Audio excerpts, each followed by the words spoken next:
నకిలీ మద్యం తయారీని ఒక పరిశ్రమలా మార్చి దాన్ని రాష్ట్ర వ్యాప్తంగా సరఫరా చేస్తూ ప్రజల ప్రాణాలు హరిస్తున్న టీడీపీ నాయకుల వైఖరి కూటమి ప్రభుత్వ మద్యం విధానాలకు వ్యతిరేకంగా వైఎస్ఆర్సీపీ రణభేరి మోగించింది. వైఎస్ఆర్సీపీ అధినేత వైఎస్ జగన్మోహన్ రెడ్డి పిలుపు మేరకు ఉద్యమ కార్యాచరణ చేపట్టింది. ఇవాళ రాష్ట్ర వ్యాప్తంగా అన్ని నియోజకవర్గ కేంద్రాలలో భారీ ఎత్తున వైఎస్ఆర్సీపీ నిరసన ర్యాలీలు నిర్వహించనుంది. ఎక్సైజ్ శాఖ కార్యాలయాల ఎదుట నిరసన కార్యక్రమాలు, ధర్నాల అనంతరం ప్రొహిబిషన్ అండ్ ఎక్సైజ్ అధికారులకు వైఎస్ఆర్సీపీ నాయకులు డిమాండ్ పత్రాలు సమర్పించనున్నారు.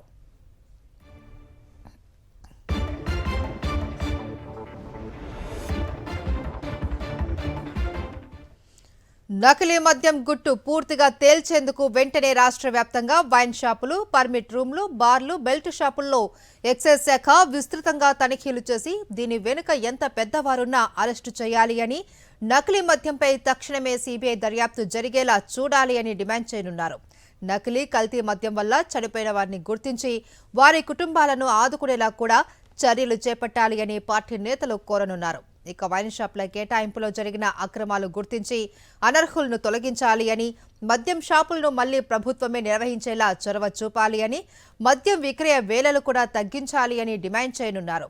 బడులు, గుడులు, బహిరంగ ప్రదేశాలలో ఏర్పాటు చేసిన వైన్ షాపులు, బార్ల లైసెన్స్లు రద్దు చేసేలా ప్రభుత్వానికి ఎక్సైజ్ శాఖ సిఫారసు చేయాలి అని వైఎస్ఆర్సీపీ నాయకులు డిమాండ్ చేయనున్నారు.